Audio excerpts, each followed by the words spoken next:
all for coming, and we hope the live stream is working. I'm sure Brian's got it all in control. He says he does. So this is our first college forum, maybe ever. I don't know, at least in 6 years, so we'll say ever. So, and there's a couple of reasons for doing this, and primarily it comes out of our climate survey. So on the screen you can see we have just the cover of our climate survey.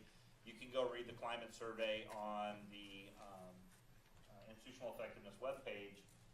And so this goes all the way back to last April where we did the survey, and then in the fall we did some focus groups around the findings of the survey. And we came out with some recommendations from that. And so I'm going to remind you that we had some good strengths to celebrate from those from that survey, and really it talked about all of those related to the campus-wide commitment to college success. And we talk about changing the odds for our community and for our students. I think that was the theme that was throughout that document. We also had some opportunities, right? It's nice when they call them opportunities. And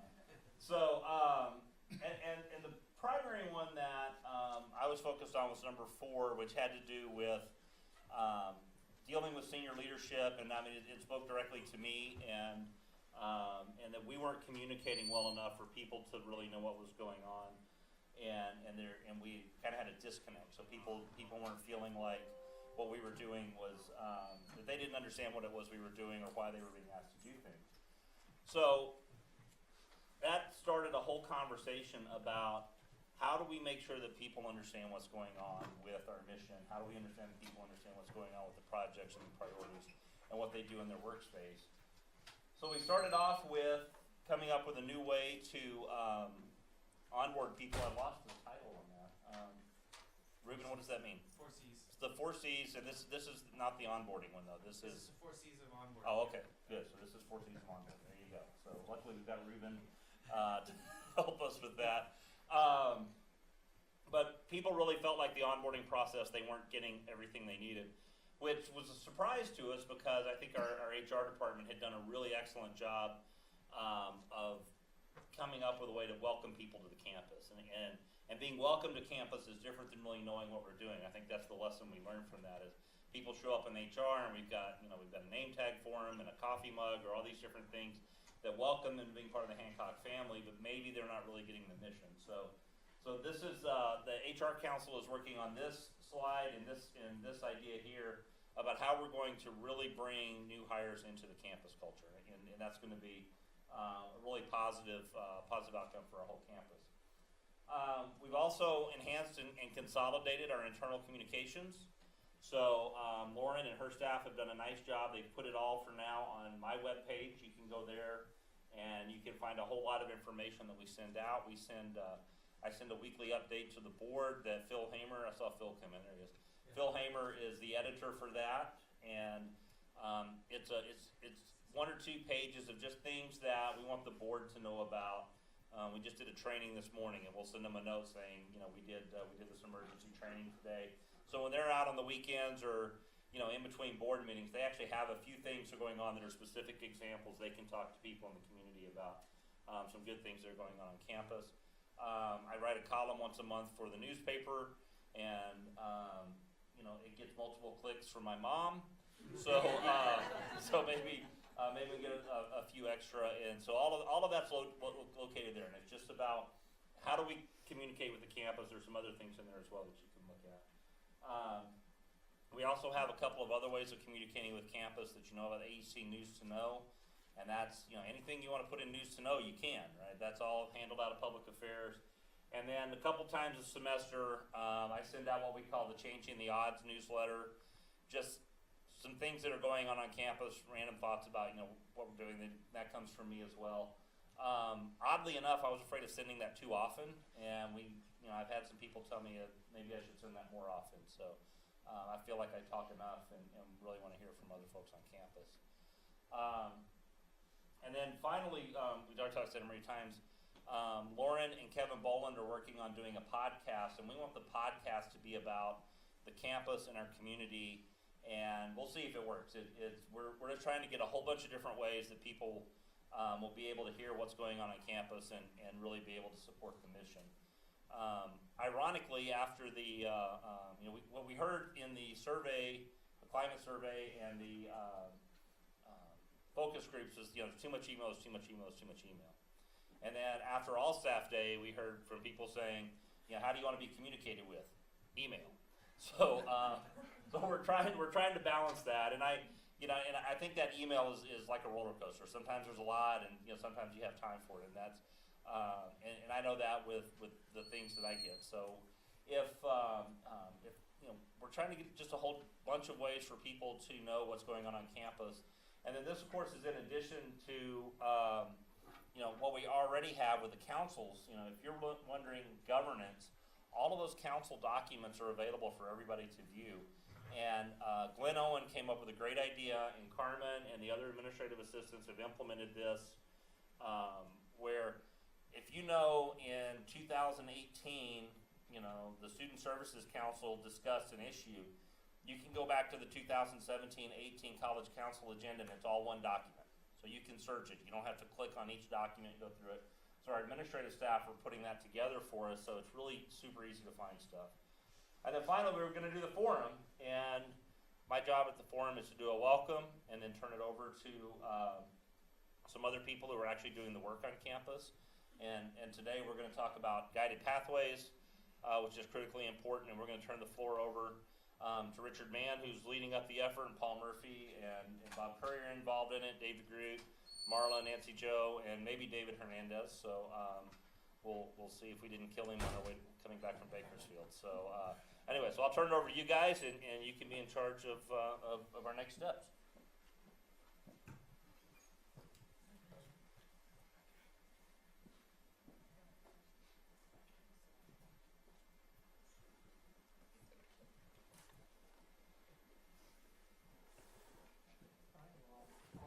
We may have one too many chairs, but we may end up having questions that we may need to assemble more troops. So I'll start us off by I think everyone's heard about our efforts and guided pathways called Roadmap to Success.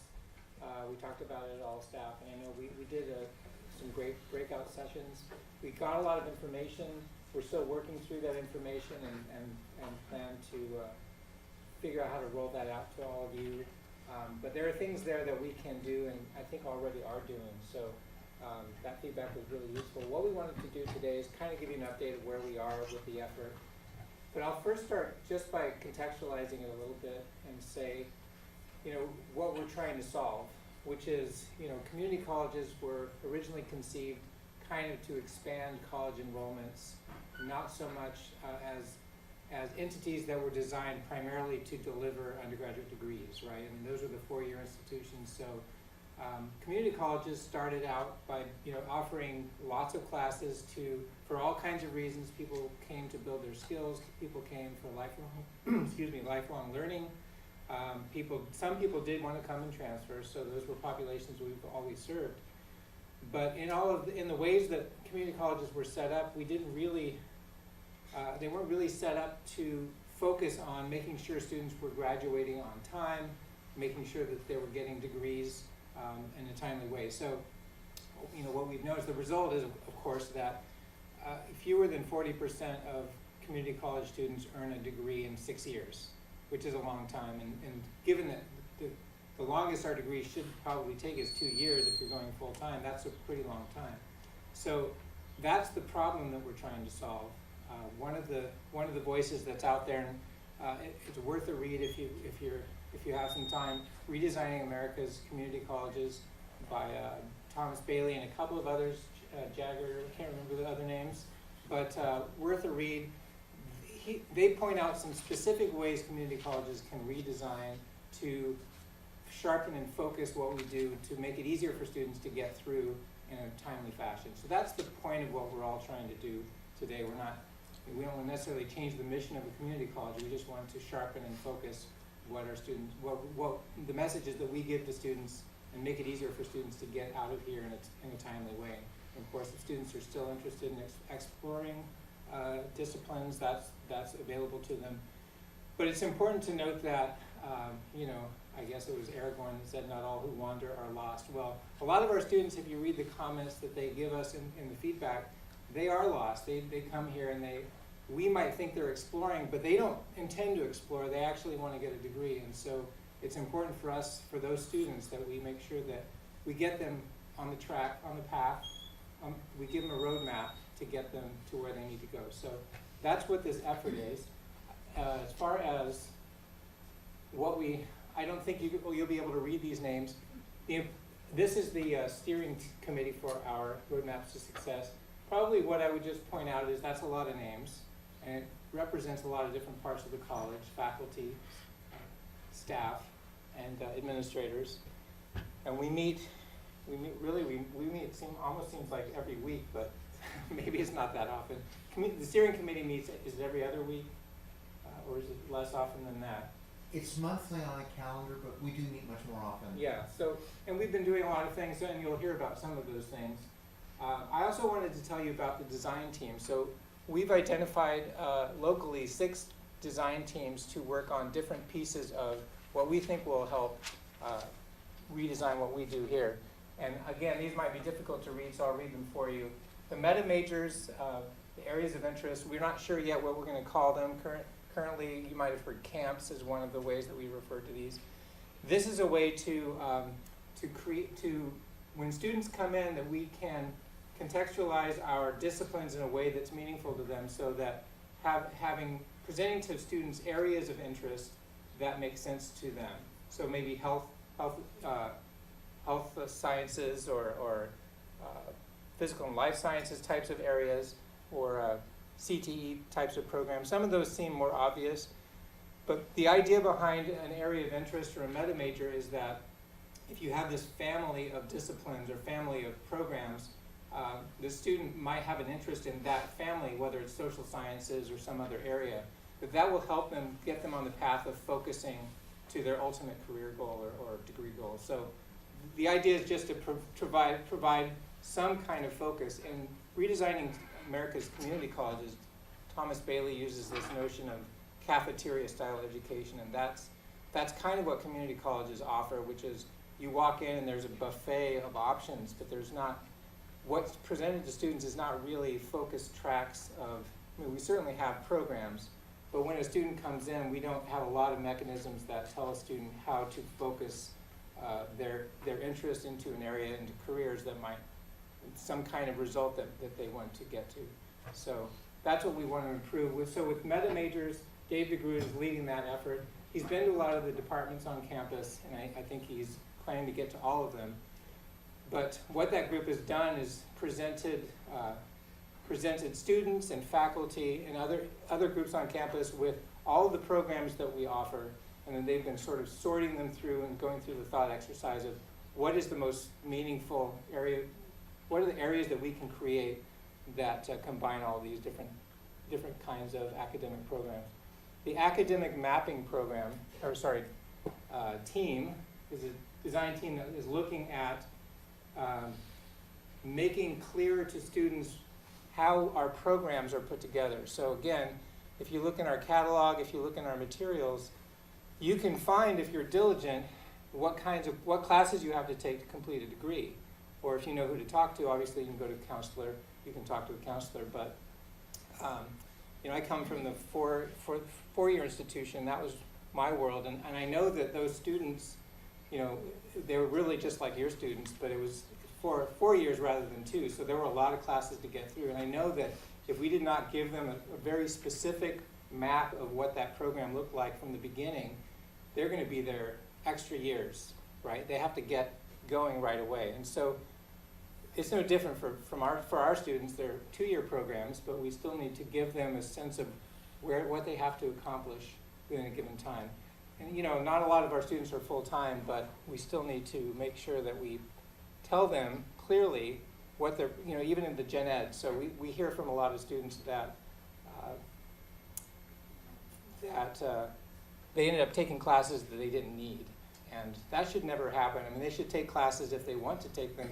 If they're courses that they want to explore, then they should know that they're exploring, but they should never take a class thinking that it's going to satisfy something in their major, and it doesn't. So we want to make sure that stops happening. The Redesigning Student Support is a group that's just looking at student services and the kinds of supports that we provide students, and thinking of ways, again, to make them more transparent, to make them more accessible to students. Again, these are all efforts. I would even argue that, you know, all three of these things are things that we have done around the edges, but this effort is to tackle them head on. The next three are communication and outreach and professional development. And so Jennifer Schroeder is leading this committee, and it looks at things like our publications. How do we direct students through what we tell them in our publications and our communications to help focus their experience? Again, so give them roadmaps for being successful here, making sure that they get the information they need. The CTE and non-credit group is focusing on those pathways that lead either, and we've kind of bundled two somewhat different things there, but obviously non-credit can be a pathway to credit classes, and CTE has a different kind of, CTE pathways really kind of already are pathways. So we have a lot we can learn from the way CTE programs are put together. But that group's focusing on those areas. And then the last one is looking at innovative delivery and scheduling. As you see, we don't have a lead for that. We've actually been kind of holding on that one. We want to clarify what our meta majors are. That's kind of the first piece that we want to do before we move to some of these other things. But that'll be a group that's looking at how we can meet students where they are, whether that's evening scheduling, weekend scheduling, you know, an emeritus college or a weekend college, what kinds of innovative ways, and then also doing things at Lompoc to serve populations of students that we may not be serving very well right now. That's going to require a lot of outreach and work just to figure out what those populations need.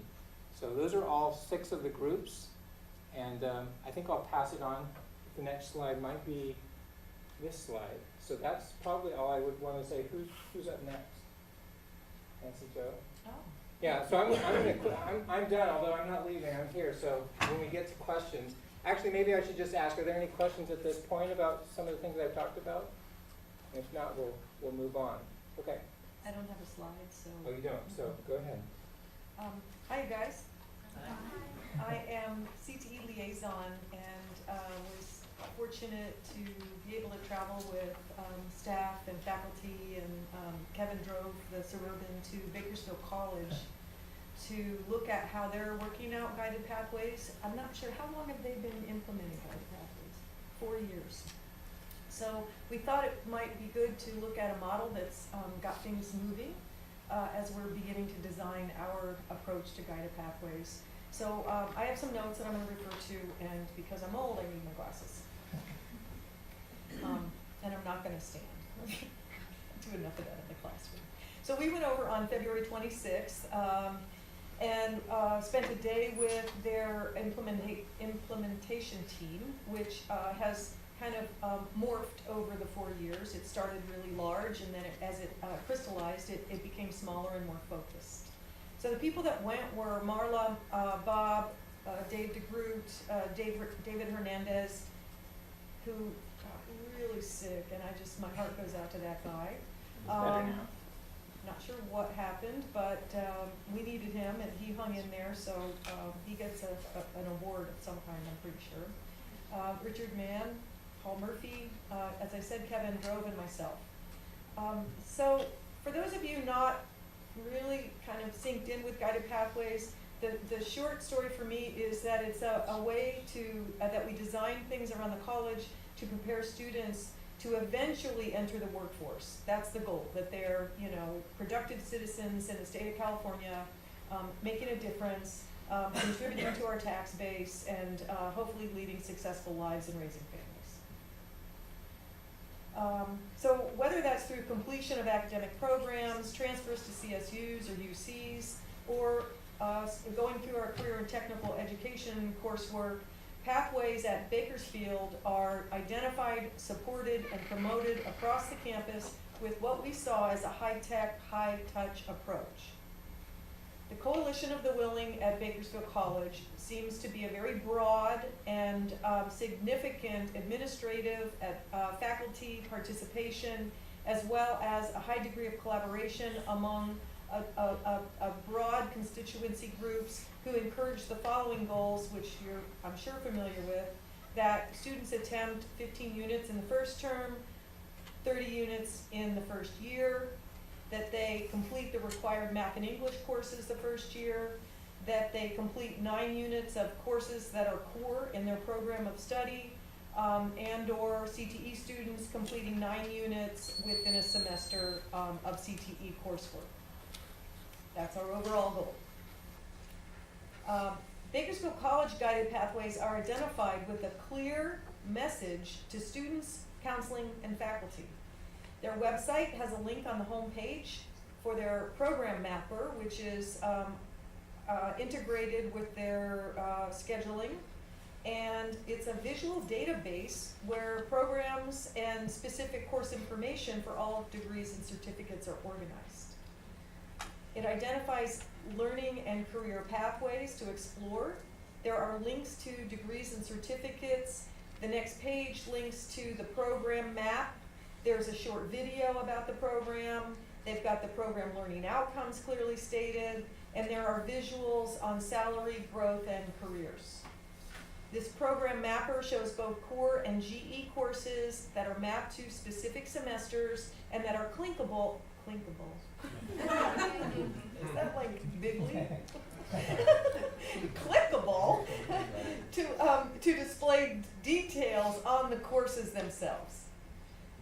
Guided pathways are those pathways are supported by the district in several ways. For students, the support comes in the form of being nurtured and given a sense of belonging outside the classroom as well as in through the completion teams. The completion teams are comprised of advising staff, counselors, and discipline-specific faculty advisors. This team supports students within each pathway, very similar to what we have here at Hancock with Christine Reed, with her MESA students, David Hernandez with the IT program students, and Laney through with the athletic students. So it's a concept that we've been implementing in different areas. So I don't think it's really a big shift for us. I think that we could expand that idea. Faculty are supported through professional development offerings and stipends that are available to support initiatives that require extraordinary time, energy, action, and increased workloads. This is important for the respect it demonstrates to faculty whose support is crucial for lasting institutional change. Faculty and students are supported through enrollment management practices. Data is shared with deans and faculty, so decisions are made on programs, courses, and scheduling to support completions and attainment of the goals I mentioned earlier. Core classes are scheduled and supported. For instance, if they're part of a program, they're core, they should not be canceled if it's only offered once a year. And technology serves scheduling with tools that allow for working across departments to ensure that classes are scheduled in ways that enable students to get the classes that they need in order to complete their educational goals. Another idea that I think is important that we implement or kind of examine is how our concurrent enrollment support the pathways. They should be aligned. And then a really good idea, they have more satellite campuses than we have, is that they have inter-campus transportation. And I don't know about you, but I hear from my students that getting here from Lompoc or San Ynez sometimes is an issue for them, despite city or regional buses. So there's an effort at coordinating courses and programs that are offered between and among the campuses through program-specific scheduling that supports completion. But we realize that we can't support every program at those satellite campuses, so I think we have to make some decisions about that. So as I wrap up, I just want to say that Hancock faculty and staff, as we move forward to these roadmaps to success, we will examine these ideas and find out what tools and processes can be adapted to meet Hancock's based on our own particular needs, our systems, and our demographics. Any questions for me? Good. Okay, turn it over to Mark. Okay, this familiar. You should have seen it at least once. Dr. Walter shared this at All Staff Day in January, and I also shared it at the planning retreat. So this just sort of orients roadmaps to success with the state vision for success and guided pathways within roadmaps to success. So we've got, I know it's probably hard for you to see, but we've got the vision for success is the second column there, and that lists the goals of the state vision for success, which we have to align with. We have to adopt our own goals. And the vision for success goals are our goals. They're things like increasing transfer, increasing the number of degrees and certificates we award, decreasing the number of units that students accrue from something like, what's the statewide average, 89 or something? 95. Oh, 95, okay, which is way more than they need to graduate, and as Bob mentioned, sometimes students they're not exploring deliberately and intentionally, they're just accruing units that they don't need, and sometimes jeopardizing their financial aid. So they're the kinds of goals creating equity gaps that we want to diminish. They're the kind of goals that we all have and we've had for some time. And then the third column is the how. How do we go about meeting these goals? And the how is guided pathways. So this illustrates how guided pathways fits within both our roadmaps for success or to success and the vision for success goals. So guided pathways is the organizing principle for roadmaps to success. Roadmaps to success integrates all of our student success initiatives on campus, and guided pathways is the organizing principle for how we will integrate all of these student success initiatives. So I just like to show this, and on the very right hand column are listed some of those initiatives at the state level, things like multiple measures, promise, AB 705, associate degrees for transfer, but we have our own local initiatives as well. Those are some of the student success initiatives. We have the, oh, thank you, Bob. This is a slide that I shared at the planning retreat, so if you were there, you saw this as well. And this just illustrates the organizing principle for guided pathways, and that is 4 pillars. And these 4 pillars show how we want to move the students from before they even enter with us here at the college, clarify the path, enter the path, stay on the path, keeping students on the path, and then ensure that they are learning while they are here and before they leave us, leaving the college. And under each one, I've listed some of the things that we do under each pillar. So under the first pillar, we have things like Bulldog Bound, the way that we promote our programs, the website and the catalog. I've listed camps, which is something Bob mentioned, and I'll say something about that in a minute. Our associate degrees for transfer. So these are things, some of them we've been doing for a while. Our ADTs, Dave has put a lot of work into those, as has our curriculum committee, AP&P. So we offer how many ADTs? We're up to 21 ADTs. Program maps that Bob mentioned, the outreach that our counselors do, all of these things are things that help clarify the path for our students. Entering the path are things like the orientations that we do, our student education plan. So these lists show under each of the pillars things that we are doing or things that we're planning to do, we're in the process of doing to help students along the path as they, from the time that they get here to the time that they leave. Okay. I want to talk a little bit about the things, not that we've been doing, because we hope that you're familiar with those, but the things that we're planning to do right now under Roadmaps for Success. Bob mentioned some of them. Dave should really be up here because he's the guiding light for a lot of these. I don't know why he's sitting in the audience, but he's the lead for our meta majors team and our academic maps team. And he's been working for about a year on both of these with help, with counseling in particular. But the camps, which again, Bob mentioned, that's an acronym for Career and Academic Major Pathway.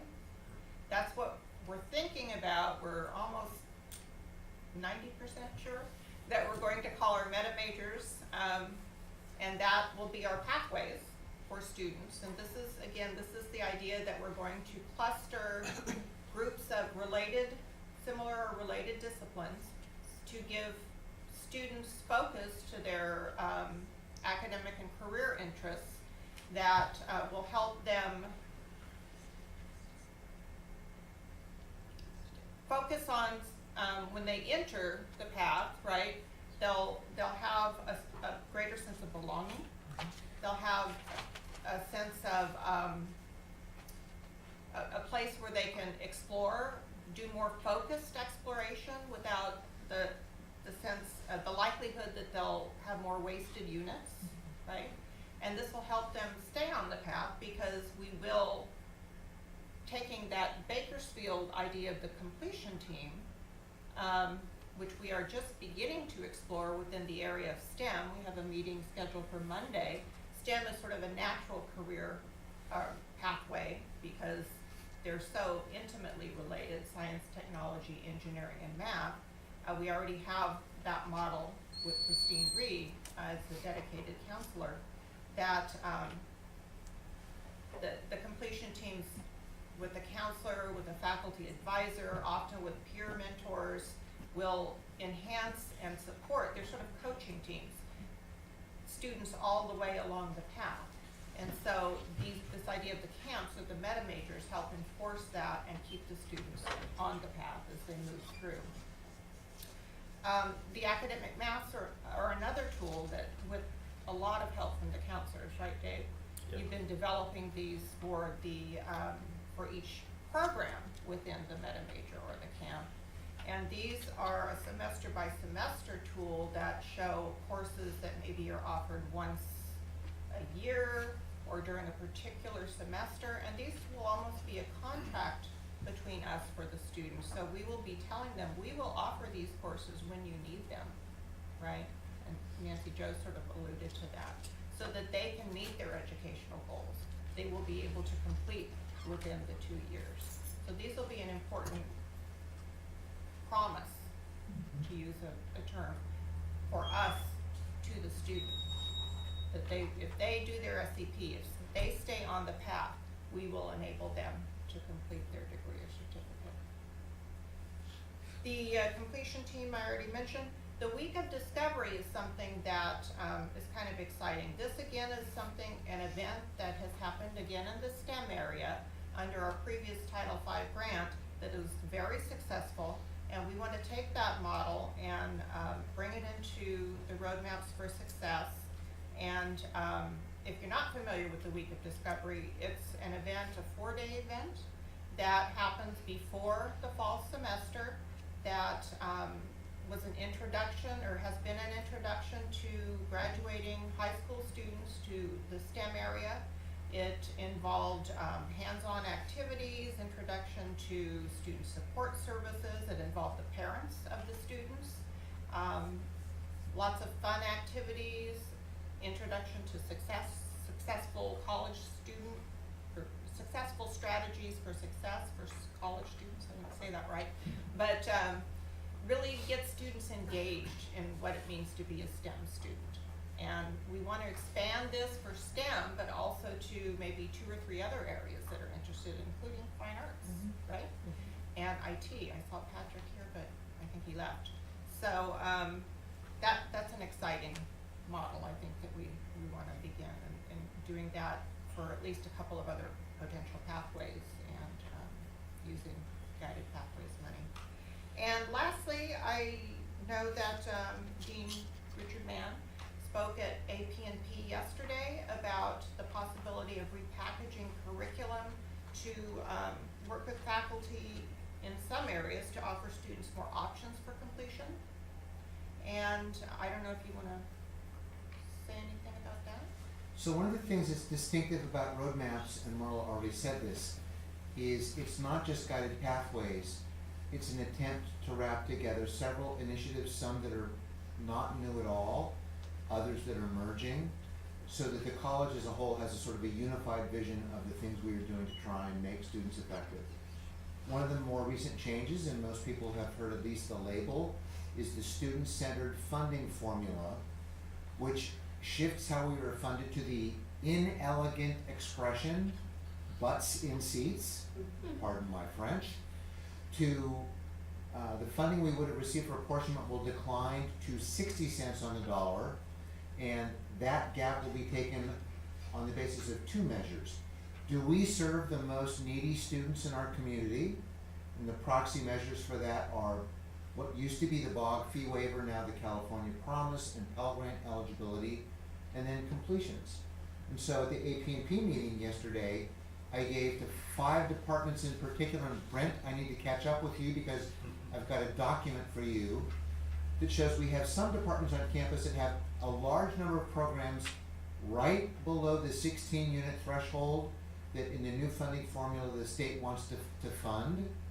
And in some departments, Nancy Joe's among them, programs that require 30, 35, 40 units where the conversation is not that any of those courses are not valuable, but if you have enough courses to provide students 2 completions rather than 1, is the nature of the curriculum such that sequencing it and, I wanna say breaking up, but I don't like the connotation of that word, so dividing, sequencing, making multiple areas of skill more evident to students, would that make sense? There's some programs where the answer to that is obviously no. You don't wanna say to nursing students, you can cover half the curriculum and be safe to be working in a medical environment. But there's some parts of our program where probably you could say, this large program could be subdivided into 2 that would make curricular sense to students. And especially because many of our students attend part-time, to say there's a completion you can have on your transcript within a year rather than waiting 2 or more years. But that conversation has to happen at the department level with the faculty who know their students, know the curriculum. Okay, thanks. And lastly, something else that Richard is involved with is the creation of a design team. He spoke at Senate this week about a design team for academic innovation and giving faculty a place to share innovative instructional practices, which seemed to be an idea that people were very receptive to. So I don't know that we've made any progress on that, but I think we'll be hearing. Enthusiasm is progress. It absolutely is. That's a good way to look at it. Any questions? So that's kind of what we wanted to present, kind of where we are with Guided Pathways. And give you, if you have questions, give you an opportunity to find out more about some of these efforts. You probably heard about meta majors or camps, but do you have concerns about the implications of any of these efforts? We'd like to address those if you have questions about it. I think the other thing too is we want to extend the invitation to join the effort. Absolutely, The steering yes. committee You saw is that. robust, but there's more than enough opportunity for additional members. I think one of the things we learned when we were at Bakersfield is just how they scaled up, part of why they were successful is they were able to engage a pretty significant portion of the college community. You know, it wasn't 12 people toiling in a room, it was 12 people sort of bringing together 150 people on a regular basis to make decisions and to guide the direction of the effort. So we'd like to get to that point. And we heard described one faculty member who insists what he's doing is not Guided Pathways work. And yet, from the perspective of everybody else, the work he's doing is helpful to students in ways which are consistent with the larger goals. So it doesn't have to be labeled any particular way. If you see a way to be helpful to the students in your area, that's the work that we want to embrace and fold under a big tent. I know that this may sound like a lot, and it might be overwhelming if there's faculty in here, and I'm hoping to just personally give the message that the minimum thing that could be done to help students is the program mapping. If maps are made that you can hand to students every semester, anytime they ask, what do I take next semester? How do I get through this in 2 years or 3 years? At a minimum, that's what we should be doing. You may have already shared this, but, meeting dates and times, or, So we tend to meet on Fridays. Talk to one of us about what part you would be interested in, and we can find a way for you to be involved that works for your schedule. The design teams meet throughout the week, depending, so, depending on what you might see yourself fitting into, yeah, we can hook you up. Is there an opportunity for a website or something like that where you could post some of that information so that? So we do have a website, in fact, this is the, one of the graphics from it, not that that tells you anything, but, we do have a website, it's through Institutional Effectiveness, is that right? Yeah, we probably should post the dates of the meetings and Yeah. agenda, We can that do that. information, we'll Yeah. start doing that. Maybe either there or in the SharePoint with our other councils and committees or something like Right. that, so that way people can join in. Right. Kate had a question. Kate? First a comment, I'm just gonna, you say you're 90% convinced that camp is the way to go, and I just wanna make a pitch for meta major, not another, 4-letter abbreviation, I can't even think of the name of those things. Acronyms, thank you. We have way too many of those, and meta major uses a thing, majors, right, that students are already familiar with, and adds to it, a metacognitive notion of, there's an umbrella and, there's other things associated with your education besides this discrete class or semester. So I'm a fan of meta majors. I have lots of questions, but I'll just ask one that maybe kind of sort of encapsulates a lot of my questions, and that is, what one student service could help this new 15 units in their first semester student, right? I mean, that's the onboard, right? What one student service could help that student make room for her new campus home in her life or his life, right? What one student service, what one thing could encourage that student to see Hancock as a campus home, right? As a place where you don't just go to meet up with your 15 units, but that you snap into, you plug into the meta portion of that 15 units. That's kind of, I'm not expecting an answer to that question. I'm just thinking in terms of,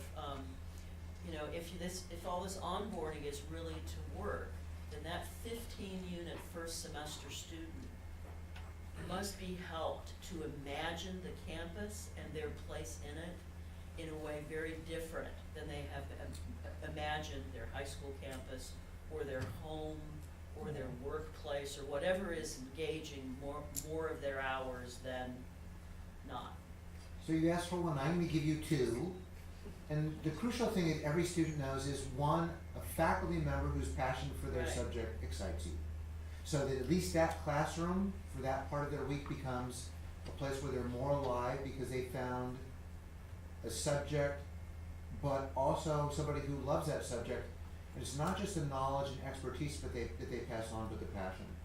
And then the outgrowth of that, it would be better if it wasn't that time and space, but there was someplace else on the campus they could take that and encounter their peers, other students who are, even if they're not learning to be passionate about that same thing, the campus is a place that students are excited to come to because of what happens in the classroom and the way we find ways to spread it outside.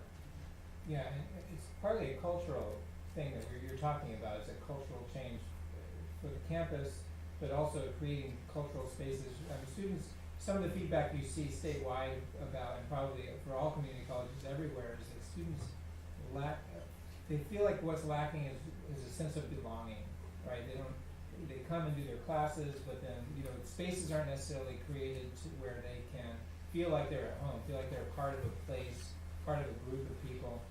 The Meta Majors offers a kind of a cohort type of framework in which they can envision themselves as part of a school. So you know, if you were to meet, if you were to have, whether it was the, you know, the 4-day week of welcome, or whether it was a kind of an orientation, you know, we would always, you know, meet with our majors the first day of class, you know, or before the first day of class. But if we could figure out to create some kinds of experiences where students come, meet each other, and have that sense of belonging, I think that would go a long way.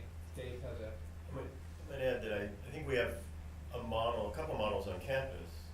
We have the Mesa Center in STEM, Yeah. and then we also have athletes, and they have a natural built-in home. The challenge is for us to find ways that we can do that across campus. Can we take something that seems to work in these couple silos and then do it across campus? And And if- maybe the meta majors might, but can you have a Mesa Center for each of them?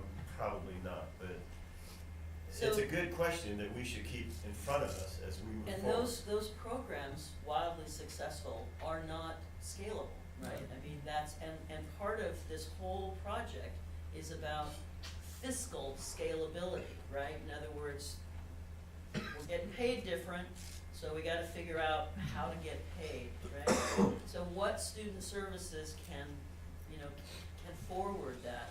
I'll offer a couple of ideas, because you talked a lot about scheduling, at the beginning. We've heard some, you know, talk on campus about bringing back the college hour, right, which is a thing that, you know, that disappeared when the last time we, contracted the schedule. When, the last time we did block scheduling, I noticed block scheduling was on one of the slides, I don't know what that means now, since we already block scheduled, didn't we, when we compressed the calendar? It's like cohort scheduling. I think Yeah. And, so, and alternatively, so I've asked this question about what makes, the campus, what student service can nudge that first semester student into a kind of new paradigm, a new way of thinking about what it is to carry 15 units and to you know, to be a student and continue as a student.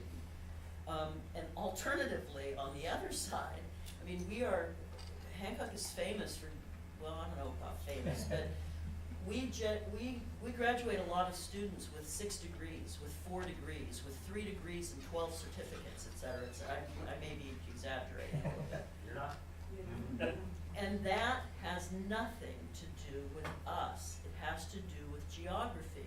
It has to do with home, not the home that we want to make this community college, but the larger Central Coast and the host of resources, including extended family and the host of resourcelessness problems that students, I think, face, and so therefore don't move away, right?